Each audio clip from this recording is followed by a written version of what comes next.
Yo, WWD. What's up, everyone? This is gonna be a new video, and we're gonna do it on my Chinese water dragons. This big boy right here, that is Elton. He's beautiful, love him. And this silly girl down here sleeping under his leg, that is Lily. She's a sweetheart. I'm trying to breed these guys because they're not really in the hobby and the place that they came from, China, or no, obviously China, but they aren't importing them anymore. So I'm trying to breed them because I think these guys are amazing species to have as pets. They're really calm, really gentle animals. I just got them the big, zooming out, I got them the biggest Exoterra they sell when we went to the show. I just brought them over. This is their setup right now. They're just on newspaper. I gotta get some more stuff before I can make their habitat complete. I don't think I'm gonna do bioactive because they'll destroy the plants. I might put some plants in there in pots and hopefully get some big ones so they can climb up and stuff. So this is what it looks like right now, but it's gotta be transformed.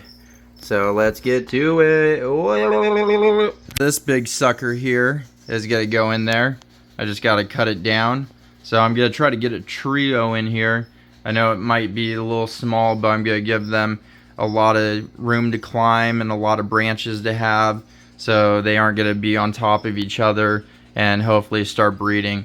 Lily there, as you saw before, she has had, I believe, 24 eggs the last 2 years, but only one of them was fertile, and I did not to actually hatch. So I'm still looking for some females, so if anyone has any, definitely hit me up because I will buy them from you. So, but yeah, we're gonna set their cage up. I'll take you step by step as usual, and we're gonna get it done. So there we go. What?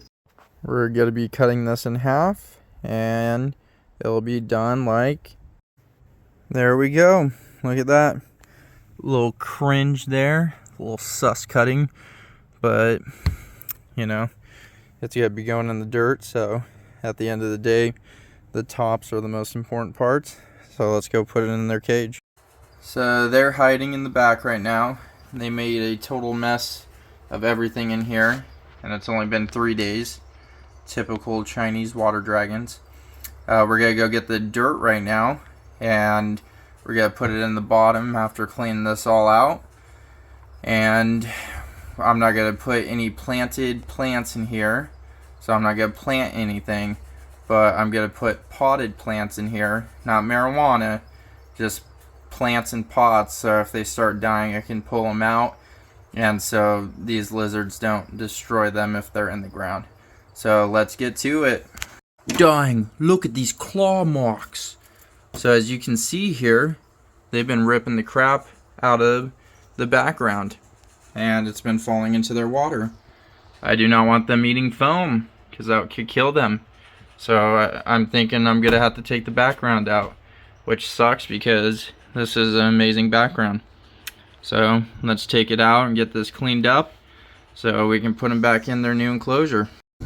Everything's cleaned out. We're gonna go with the peat moss again, mixed with orchid potting mix, all organic, and this will be where they can dig, but at the same time they're not sinking because this stuff is very light.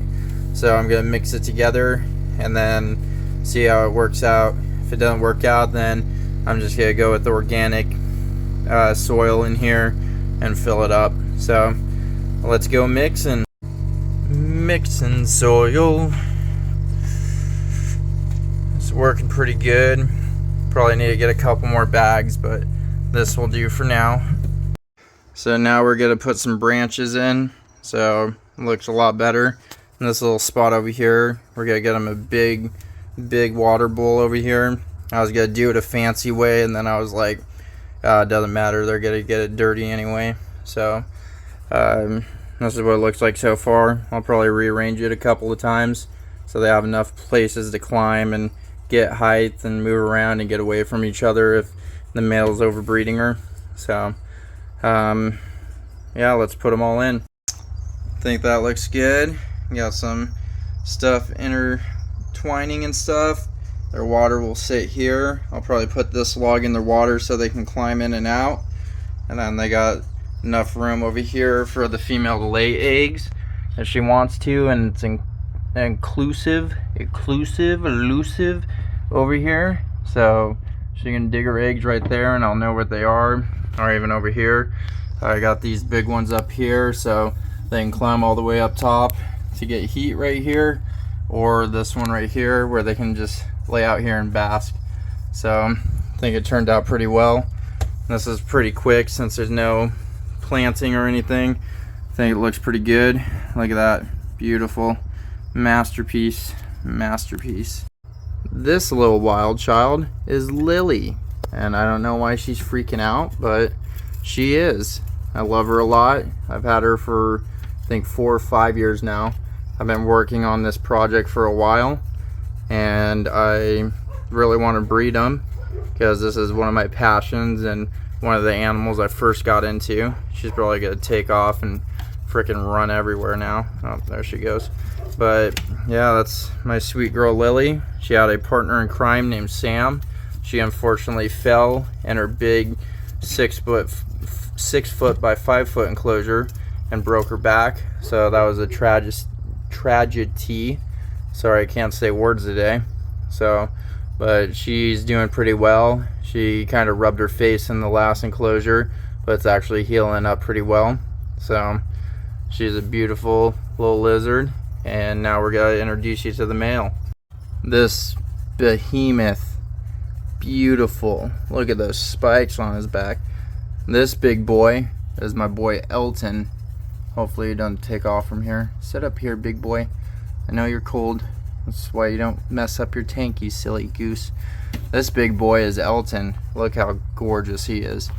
So I got him about 2 years ago. I think he's 5 now, 5 or 6, but he is one of the best animals I have. I love him a lot. This is one of the animals I bring out when I introduce people to reptiles because he's very calm and an understanding lizard.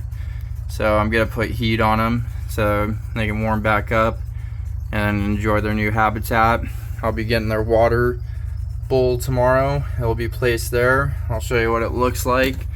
It'll probably look a little crappy, but I have to pull it out because that's where they poop, and I'll probably do live feedings of fish in here. Hopefully I'll get some videos for you guys. But look at this magnificent beast. He is gorgeous. I love him so much. This is captive bred too. So yeah, I'm hoping to breed them. If anyone out there has any females, definitely hit me up because I would like 1 or 2 more so I can start breeding them and getting them back out in the pet trade. So we finally got the tub for the water dragons. It's about 5 to 10 gallon tub, and my wife redecorated in there, and then we just got to add 2 plants and it'll be finished. It'll look amazing. Yeah, she pointed it out. You like it, honey? I love it. Look how gorgeous that is. So I just fed them their first time. It's been about a week and a half since they moved here. They love their water. They've been in it about like 80% of the time that they've been here. They sleep under that log, and the male just got in there. So I fed them crickets. They usually eat tilapia. And right after this, I'm gonna give you a little bit of more info on them in case you guys are interested out there about them. So hopefully they'll start eating and get used to their environment. Like I said, it's been like a week and a half, 2 weeks. So other than that, this is the full setup again. And I hope you guys liked the video and the facts I'm about to slam on y'all. So thank you guys so much for watching. And I'll be right here with the facts. Fact time. Woo woo woo woo woo. So let's get into it. Chinese water dragons, males usually get about 2.5 to 3 feet long, and females get it 1.5 to 2 feet long, so they're going to need a big enclosure. They usually live by river banks and creek banks and stuff like that close to the water, so you're going to have a big water feature. They usually like their temperature in between 82 and 88 for a hot spot or a basking spot. These guys are very awesome animals. They usually eat insects and fish and other small invertebrates. So you can feed them tilapia, which I usually feed them dusted, and give them crickets every once in a while so they hunt and have activities to do. On top of that, these guys can hold their breath for 25 minutes underwater. So if you see them sitting in their water and they ain't coming up, that's okay because they're just holding their breath and they expand their throat to hold their breath for that long. Once again, these guys are amazing animals. They're usually very calm and docile. Even if they're a little sprinty, they don't really bite. They are beautiful on top of that. And in the older days, about 5, 6 years ago, you could probably buy these guys for $15 a piece at Petco. But right now, like I said, the trade is excommunicado in these guys. So we're out.